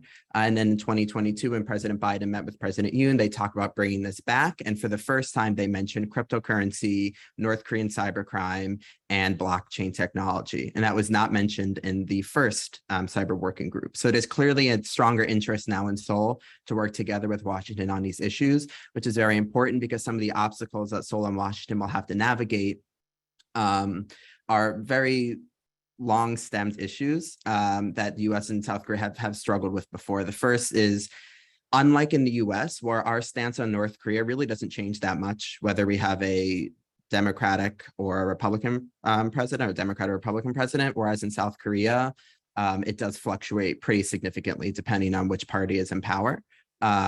And South Korean presidents are only in power for 5 years once. US, it can be 4 to 8. So there's also a difference in terms of that kind of logistically how politics are run. There's a very different domestic atmosphere when it comes to North Korean politics in South Korea that will affect how much Seoul is able to engage in what might seem as hawkish policies. The second is that the US and Seoul also categorize the threats very differently. North Korea will remain and currently is and has always been, since there's been two Koreas, the greatest security threat to South Korea. And that's the number one security threat. It's also the number one intelligence collection that the South Korean intelligence agency does is on North Korea. China and Russia also pose very serious cyber threats to South Korea, but once again, about 90%, according to South Korea's intelligence agency, of cyber attacks targeting South Korea are conducted by North Korean actors. So obviously, South Korea is going to collect a lot of intelligence on North Korea. The US does that as well, but we also have to worry about China, Russia, Iran, many other countries that might pose higher cyber risks. I personally do not believe that North Korea is on the top list of cyber issues for the US government. And when it comes to security, I think there's more focus on China and Russia because they tend to focus more on espionage, which has a little bit more of an immediate risk as opposed to financial crime, which I would argue is equally as dangerous, but I don't think that really translates when it comes to US policy. So there's also a difference in terms of really categorizing these threats, and Seoul views North Korea as a much greater threat in terms of their intelligence collection than the US currently does. And then the third is also how they deal with it. So as I mentioned before, the US, we have the Treasury, which does fantastic work, state does fantastic work, FBI, DHS, CIA, FBI, Homeland Security, CISA, they all can deal with North Korea. In South Korea, it's mainly done by one organization, NIS, Jongwon, so their intelligence agency. And there's many other agencies in Korea that can lend their expertise in financial crime and cyber to it, but 9 times out of 10, whenever it's a North Korea related security threat, it's then taken over. The response is done by the intelligence agency, which has a cyber bureau, and they definitely have different capabilities, but that makes information sharing difficult. And this was conversations that I had when I was actually in Korea about a month or 2 ago for a current report that I'm doing on a specific issue of how to strengthen US ROK collaboration against cyber-enabled financial crime. And it was one of the conversations that I had with the very wonderful people that I was able to meet from Korea that talked about kind of information sharing versus information taking. And I think there's still a lack of understanding between Seoul and Washington and how the countries deal with this issue. And the US can 100% benefit from having more information on the different TTPs we talked about, where the North Korean hackers might be stationed, what their education is like, where are they going, where are they traveling. South Korea will almost always have more information and intelligence than the US will. So we have sanctions, we have more coercive tools, we have a stronger hold on the cryptocurrency infrastructure because of the US dollar. South Korea has the knowledge, we have the tools. And then something else when it comes to standards, South Korean government doesn't necessarily function the same way in the US in terms of the US will typically talk first with the private sector before creating laws that impact the financial structure of our country. South Korea tends to create laws and then just expect the companies to abide by them. We saw that with VASP, so virtual asset service providers and cryptocurrency exchanges. All of a sudden this law passed that then required them to register with banks, which was great for transparency issues and know your customer protocol, but they weren't really given that much time to do so. That wouldn't necessarily be very popular in the US to do that type of approach. So there's also different ways too that I think Seoul and Washington need to communicate more about how they deal with these issues. And I think more public research, as the other panelists mentioned, is crucial because we are two similar but different countries, and we have different strengths that I think haven't been fully used the way that it could be, and North Korea has been exploiting that. Thanks, Jason. That was super comprehensive. David, I want to turn back to you. You made some kind of similar remarks earlier speaking about international cooperation. And I wonder not just in terms of US ROK cooperation, but more broadly, US cooperation with other foreign partners. I wonder what concrete steps the US either should take or is hoping to take and is sort of working toward implementing in terms of cooperation with foreign partners on dealing with these kinds of North Korean cyber activities. Right. You know, in addition, obviously, to the ROK, the other country that most comes to mind is obviously Japan, right? To them, the North Korea threat is real. It's maybe not as big as, you know, perception-wise, maybe it's not as big as what it is for South Korea, but nonetheless, it is still a major threat for the Japanese. And you know, they too, I'm sure, have experienced some form or a variety of North Korean cyber attacks. So I think in listening to Japanese, they are a developed country. They're a member of the G7, so they certainly have the means. And right now, they have the political will under Prime Minister Kishida to really take a larger step on the international arena. So I think Japan would be another one of them. Obviously, reaching out to the Southeast Asian countries, particularly, I think Vietnam and Singapore were involved. Unfortunately, of course, in the March heist, the cryptocurrency heist, and so I think those are some of the countries that come to mind. And in general, I think where we can really make an impact would be working with the developing world, right? They just don't have the same level of resources that the developed world has. And working with countries like South Korea, like Japan, who have the know-how and the resources to work with the United States and other members of the international community to help build cyber resiliency, so especially in the financial sector, so that their banks won't be subject to the type of attacks or be victimized like we saw in the Bangladesh bank heist. So I think those are some of the areas where we can work with allies and partners, and even countries that may not be allies and partners, but do have a genuine concern in terms of protecting their financial system. I think those are some of the areas that the U.S. government should really focus its energies on.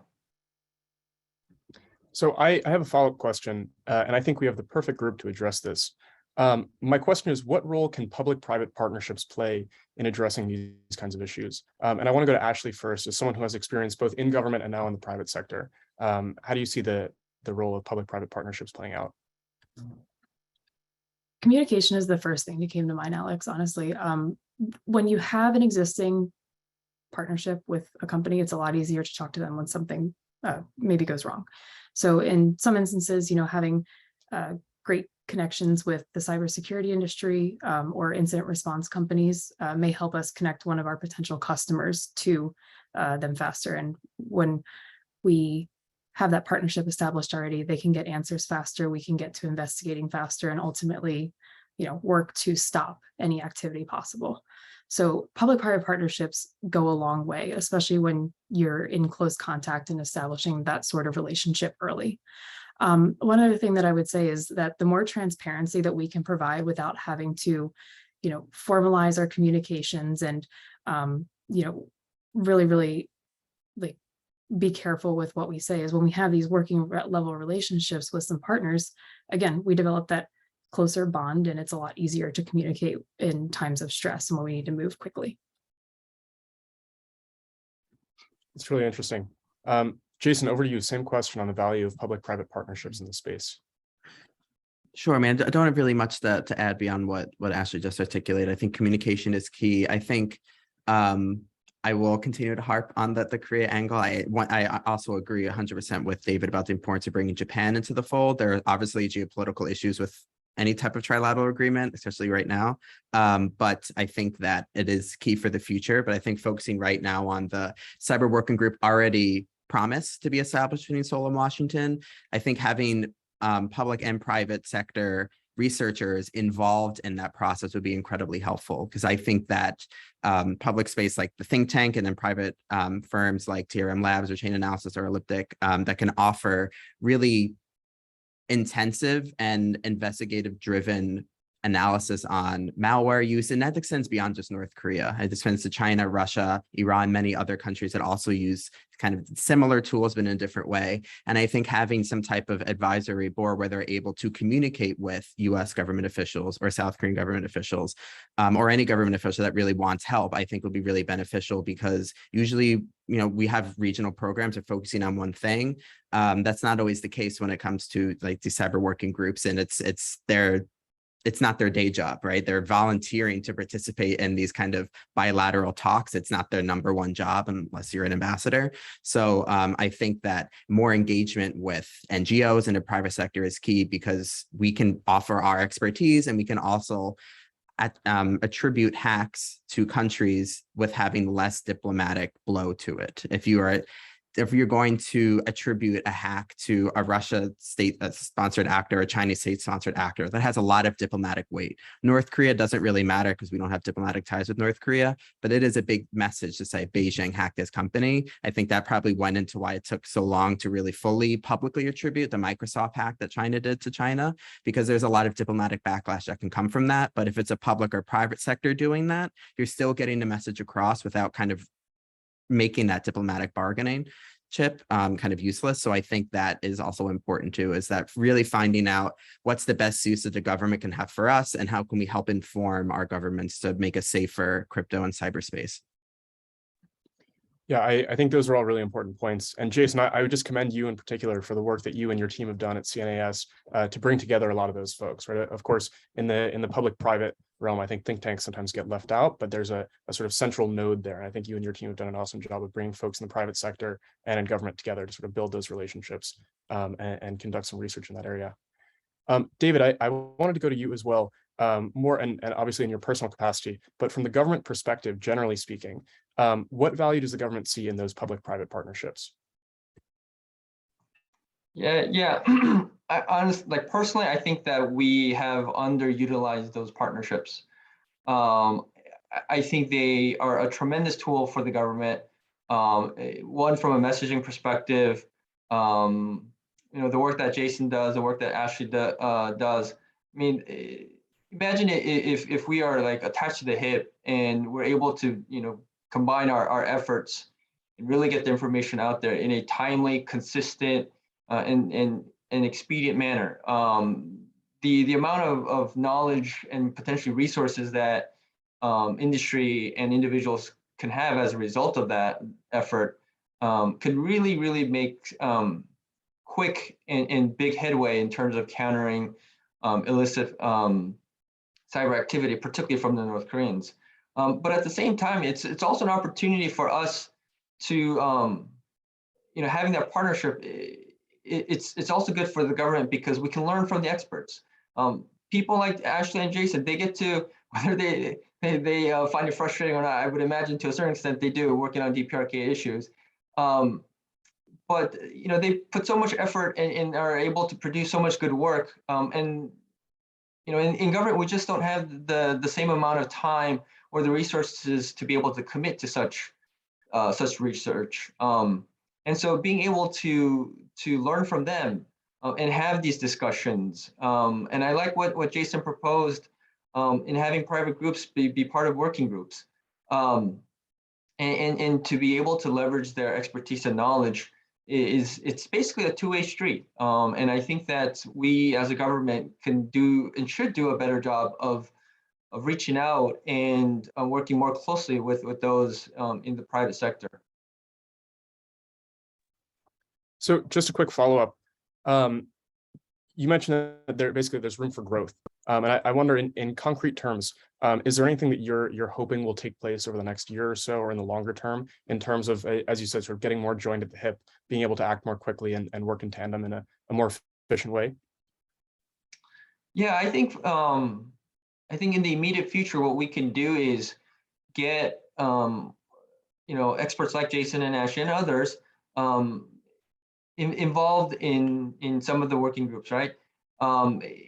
Yes, it's important for governments to be talking to each other and making sure allies and partners are aligned in their efforts and policies. But at the same time, it's also important that we get buy-in from the private sector and experts at think tanks and in academia. And so I think inviting them to these dialogues, and maybe what we can do is have a public private sector dialogue, right? Where one day we have a dialogue with just the government folks, and then another day we open it up where non-government officials can come and present their thoughts and make suggestions, and we can learn from them and they can learn from us. So I think those are some of the areas where in the immediate future that we can really benefit from. And Ashley, I just because you have the different perspective as someone in the private sector now, I want to put the same question to you. We're talking about room for growth in the public-private partnership. I wonder, from your private sector perspective, at least at this point being in the private sector, what do you see as the sort of immediate steps for growth that you'd like to see taken? Certainly communicating forward. And while it's impossible, especially in the nature of blockchain, to predict what you need to combat in a year's time, having a general sense and communicating openly and freely about what you expect to come, with due respect and to sensitivities and, methods and inner workings of the government, the better we can position ourselves to pivot when the time comes, the better we all will be in the future. Gotcha. It's a good point, and I'm hoping that there's going to be some productive response after this in particular. I'm sure we'll follow up on a couple of different ends, but I'm hoping this conversation can lead to our taking some of those steps. I want to move. There's a question from the audience, which has to do with cryptocurrency exchanges and OTC brokers. And the question is crypto vulnerability to North Korean hacks structural? I.e., is it sort of built into the fabric of what cryptocurrency is and of innovation in that space? And I guess part of the question has to do with there's an ethos in broadly speaking in the tech sector, but I think especially in cryptocurrency, of sort of moving fast and breaking things, as the saying goes. And I think folks are often more concerned about either profitability or growth, building a user base, and less concerned about pesky things like cybersecurity, of having multi-factor authentication on people's phones, things like that. And so I'll put this to all of you. Whoever wants to go first can jump in.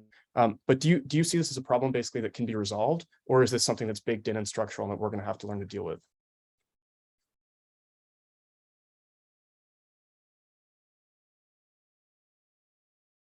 Maybe Jason, why don't we start with you first? Sure. I think it's an interesting question about the structural aspect. I think that North Korea's kind of driving reason to continue to do this is essentially to find new ways to procure currency, right? Because that's what's lacking. Because we're able to ascertain that because a majority of globally facing cyber attacks, and when I say globally, I mean off of the Korean Peninsula, tend to focus on the financial industry, right? Or financial institutions, traditional and non-traditional. So banks and cryptocurrency exchanges, which means finance. They need money. This change really started to happen around 2015 to 2017 when US and UN sanctions really started to gain a lot more teeth. There were expansion of different sanction programs, specifically also targeting cyber after Sony. So I think that North Korea will continue to try to exploit whatever type of vulnerabilities that might be in the infrastructure. I think that, I mean, as Ashley very nicely elaborated on before, is that cryptocurrency is transparent if it's on a blockchain. It doesn't mean you can completely see everything. It's still numbers, but you still have to do the investigation and the tracking. But because it has that transparency factor to it, then they can use other technologies to hide that. So I think that where the vulnerability really lies, maybe that's something I can speak more on, is that it's still not as regulated as other forms of finance are. North Korea is still targeting other forms of finance, as Ashley also pointed out. So does traditional sanction evasions and things of that nature. But I think that because of the lack of kind of this enforce global understanding and also enforce policies on crypto, they're able to exploit that. I do think it's changing now compared to 2016. But I think that there are very listed uses of crypto, but North Korea will always focus on the ways to exploit different technologies. So I think whether it's crypto or whether it's something else, they're just constantly looking to exploit. So I don't think that crypto is this inherently bad thing. I have a very different opinion about mixers, but I think cryptocurrency in general, I think it's neutral. It's just how it's used, and then it's up to the facilitators of cryptocurrency, whether you're trading it, whether you're mixing it, whether you're buying or selling it. You need to be aware, just like any other type of industry. You have to be aware of what you're doing because you're responsible for it. So I don't think crypto should be kind of neglected from that responsibility. It's a form of finance, so it should be treated like any other form of finance, in my opinion. It's a really interesting perspective. Ashley, your take on that same question of whether vulnerability to hacks, I suppose be they North Korean or otherwise, but if you think that vulnerability is built into the nature of crypto and the sort of highly innovative tech sector and DeFi sector, or if you think that there is enough that we can do about it to sort of mitigate this issue. Alex, you nailed it. The nature of crypto is move fast and break things. And when there's still such a slow adoption to cryptocurrency, especially, you have early adopters, wanting to make a profit on it. And truly the move fast comes right before the break things does. What we've seen a lot with North Korean activity, specifically in the last couple of years, as especially decentralized finance has become more accepted and more popular and more accessible, is that they're breaching protocols that weren't secure in the first place. So you have perhaps individuals who wanted to get in on the early action and make a profit, but maybe weren't as educated or as well resourced to create safe and secure protocols. And that extends to cryptocurrency exchanges too, though, you know, there is a lot more vetting and a larger number of people involved. But you move fast, you break things, and sometimes if you don't break them hard enough, or, you know, on the defensive side, protect them well enough, you become vulnerable. I think it's a really good point. And I just mentioned that there's a ton of focus in the threat intel world and in the research world on the idea of what some people call big game hunting, right? Going after these massive companies, especially with ransomware and things like that. But on the flip side, the North Koreans have shown a proclivity toward going after low-hanging fruit, right? The easiest option. And so if you have, you know, and I sort of always use this analogy, but if you have 10 big crypto exchanges, right, and 9 of them have top-notch cybersecurity, they have the best vendors, they have instant response, they're ready to go, they're sort of defending forward and communicating forward, like you said, Ashley, before, and you have a 10th that doesn't employ those same top-notch high-level protocols, then hackers are going to go after the 10th one, and they're still going to be able to take in a bunch of money for their nuclear program, WMDs, what have you. So I think it's a really important point.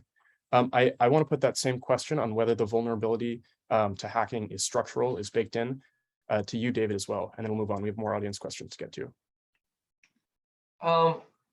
I don't know if it was baked in on purpose, but I think the very nature of the ecosystem being relatively young, you know, compared to the more traditional, you know, financial system where there have been years and years of, you know, scrutiny and measures taken to protect it, and build in those measures that make it a lot more difficult for illicit activity to occur. So, you know, compared to that system, this is relatively a young system, right? And like Ashley and Jason mentioned, there's still a lot that needs to be done in terms of implementing standards, putting in the proper measures, both from a security perspective, but also just in terms of also measures to protect the ecosystem from a regulatory perspective. And so, you know, until all of that gets kind of, you know, till all that kind of comes together and we get a system that matures, this is a wonderful opportunity for North Korea to continue to engage in this type of behavior until the system matures and gets to a point where it is relatively similar, if not close to, what the traditional banking system is like. And so I think we're going to continue to see that. It's a good point. And I guess to go back to, I think what either Jason or Ashley was saying before, just the nature of cryptocurrency, and not just the actual technology behind it, but also I think what a lot of the folks who have bought into it believe is that fundamentally it's not meant to be you know, the same as the US banking system, the traditional banking system, right? There's meant to be at least some level of independence or decentralization or even anonymity, although that's tougher because of the blockchain. But so there's a sort of tension there, right, between the regulation that you're talking about that surely would be effective in a lot of ways versus, I think, in some ways what it's created to do. Just moving along to further audience questions, we have another that asks, what are effective mitigation practices that the US public should employ to address the threat posed by North Korea's cybercriminal activities? Ashley, we'll go to you first on that one. Please stop clicking on suspicious looking emails. You know, truthfully, from a public perspective, from an end user or, you know, an employee perspective, that is educating yourself about DPRK's phishing tactics specifically, whether you're in the crypto industry or not, is definitely important. As far as the larger public goes, pay attention to what your regulators are focusing on, right? Like, there was a reason that Blender was sanctioned. And though I don't necessarily share Jason's same sentiment that all mixers are bad, a lot of illicit activity rolls through mixing services. So the more you educate yourself, the easier it will be to combat DPRK's activity. That goes for the general public. Gotcha. And David, same question back to you. Yeah, no, I echo what Ashley said. Don't click on suspicious stuff. You know, make sure your systems are up to date, right? Make sure you have the latest software. that you implement multi-factor authentication, updates. Make sure you do those in a timely manner. Look at the advisories that we send out. Yes, some of them are very technical, and yes, some of them are very long. I realize those are areas that, especially on the length part, that maybe that we could do a better job of improving. But go through that stuff, because in the advisories that we've published, and when I say we, the U.S. government, we lay out mitigation efforts, and they're not difficult ones, right? They're relatively simple steps that you can take, that the general public can take to protect themselves.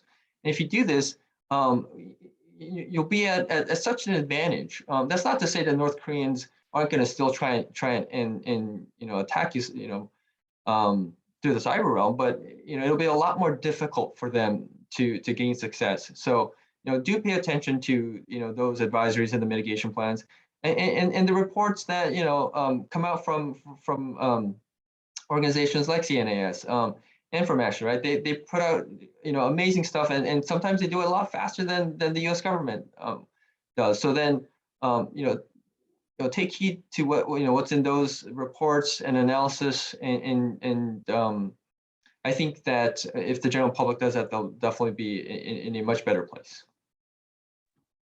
Definitely. Jason, same question over to you on what the general public can do in this regard. I mean, for lack of better words, I mean, just the same thing that was just reiterated about, just think twice before clicking. If something says urgent, download now, you must do this now, probably not legitimate. That's kind of a scam to try to make you fearful to download something. That goes for not just North Korea, but just general email phishing scams. Look for typos, look for weird phrasings. North Koreans are getting better. They might actually look like they're coming from a reputable organization or a person. So just do your research. If they really need something from you, they'll probably then email you again. So if you're kind of unsure, you can always check with a colleague. I know at our organization, CNAS, we kind of do these bi-monthly cybersecurity checks where our director of operations sends fake email phishing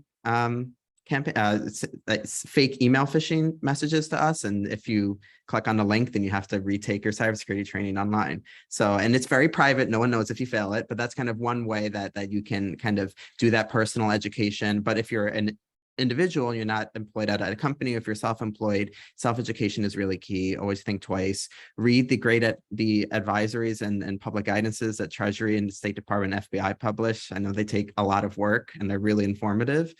So it's all about self-education, and just understand that anyone can be a target of any form of cybercrime. And for North Korea, there's no target too big or small. It's just about money. So just got to be smart. Those are all good points from the three of you. And I just say too, it's great credit to the work that Chris Krebs and now Jen Easterly have done at CISA. A lot of the work that not only on building some of those public-private partnerships we were talking about before, but also the communication in terms of what the more recent threats look like. Instead of taking 6 months or a year to get out and say, oh, this has happened or that has happened, we're seeing in just a matter of weeks, oh, there's a new threat, be prepared for it. Here are the indicators of compromise or things like that. We have a couple more questions, but we're running out of time. We have about 7 minutes left in the panel. We have a question from Do Young, who is a rising second-year student at the Fletcher School at Tufts. Do Young focuses on geopolitics of the Korean Peninsula. And the question is, essentially, what is North Korea's Achilles heel, if there is one, in the domain of cybercrime? Or in other words, what are the areas the regime worries most about? And then conversely, what is our Achilles heel? What and where should we work to fill up the cyber vulnerabilities? We'll go to David first. I think our Achilles heel is that the U.S. government is large. It's a large bureaucracy, and it takes time to move things through the system. And by the time that happens, North Korea could have already moved a significant portion of the money that they've stolen, whether that's fiat currency or digital currency. So I think that's one of the challenges. And we also have a limited resources. We operate off of the taxpayers' money, and as much as we would love to ask the American taxpayer to fork over more of their hard-earned money so that we can commit more resources to ensuring higher levels of cybersecurity, there's obviously a political dimension to that. And we got to work with what we have. And so, so those are some of the limitations, I think, on our end. In terms of their Achilles heel, I think that it's, them not learning, their tactics. And Ashley mentioned this earlier, right? A lot of the methods that they use have been similar, right? And it's getting well known, their methods. And so I think, if they continue to use those same methods over and over again, that's certainly going to be an Achilles heel for them over time. Ashley, same question over to you. It's a very difficult one to speculate on, but to David's point, the more we study and the more we research, especially speaking from a blockchain perspective, and publish their activity, we make our jobs harder in that they may not repeat it in the same way, but it forces them to change up their tactics. And though the nature of blockchain technology is ever evolving and getting better and more creative, and there may be more solutions out there for them someday, if we work fast enough and partner with everyone who we need to make this as public as possible, though they're pretty locked down, they pay attention to this stuff and they may change their tactics or run out of solutions. They may not have an option anymore. And I don't necessarily see criminals, period, or North Korea specifically pivoting away from cryptocurrency anytime soon, but this is the best that they have for right now. So the quicker that we can work ahead, the more likely we are to maybe prevent this someday. And Jason, same question to you. Sure. I think for me, just adding on what both of them just honestly perfectly answered, was more about the bandwidth issue. And that's something that they both just mentioned on for the United States. Even if we just boil down national security to cybersecurity, we then have to boil down cybersecurity to cyber-enabled financial crime. There's many people work on cybersecurity. They don't do anything with cryptocurrency or blockchain. It's about, Russian or Chinese state-sponsored hackers hacking into government facilities to try to get employment information and try to ID officers that are abroad. And so cybersecurity is a huge field. And we have many resources that are developed, that are divested in or invested in all of these different regions. But if for North Korean hackers that are targeting institutions out of the peninsula, if their number one goal is to steal money, and the US's goal and England's goal and other countries' goal is to deal with all these other cyber issues and other national security issues, we're never going to win that fight. If it's a one-on-one, we're never going to win it, because if it's one goal against a laundry list of 100 other cybersecurity issues, North Korea will win that fight.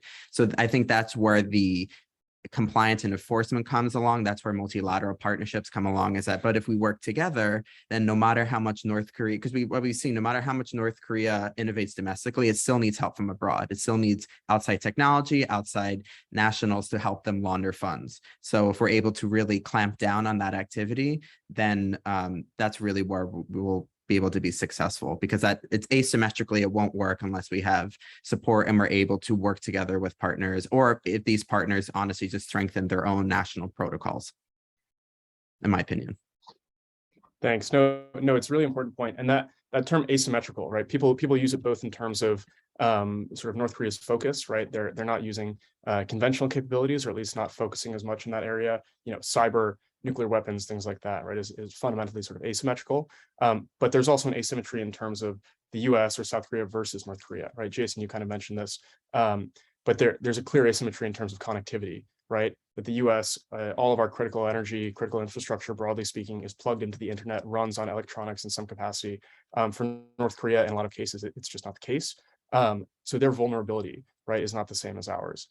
They have a lot less to lose, I suppose. And even though, and the US has done in the past of taking North Korea offline basically for certain periods of time, there just isn't the same level of sort of day-to-day interference just because of that connectivity gap. So I'm looking at the clock. It looks like we've basically run out of time. But before we end, I want to say a huge thank you to our four panelists, to Ashley, Sahar, Jason, and David. Thank you guys so much. This is a really interesting discussion. I want to say a big thank you as well to the Korea Foundation for their generous support of this week's conference, and to John Park for his great work putting this together. And then finally, many thanks to all of you in the audience for tuning in today. We hope you enjoyed the panel, and we look forward to having you back for more soon. So with that, John, I'll hand it back over to you. Thank you all again. Appreciate it.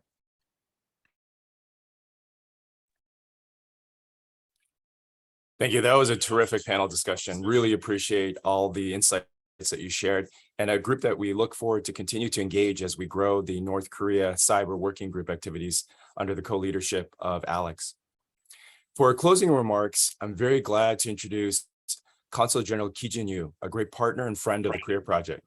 Consul General Yu leads the Korean Consulate General here in Boston. Previously, he served as Director General for International Legal Affairs at the Ministry of Foreign Affairs.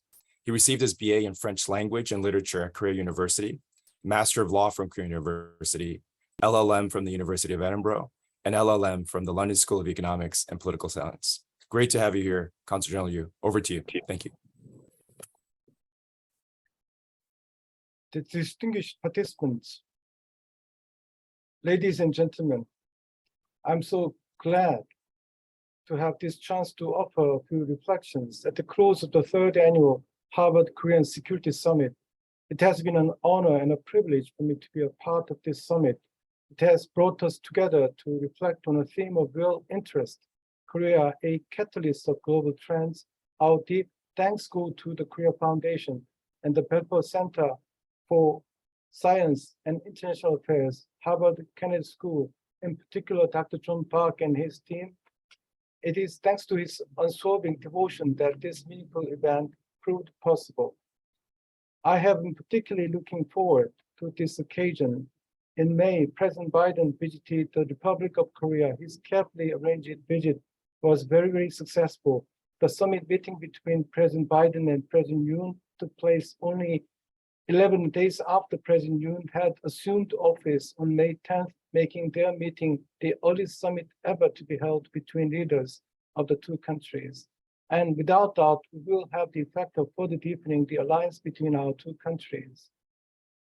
Some 7 decades ago, the Rogue-US alliance was forged in blood. It has long served as the very linchpin for peace and prosperity on the Korean Peninsula.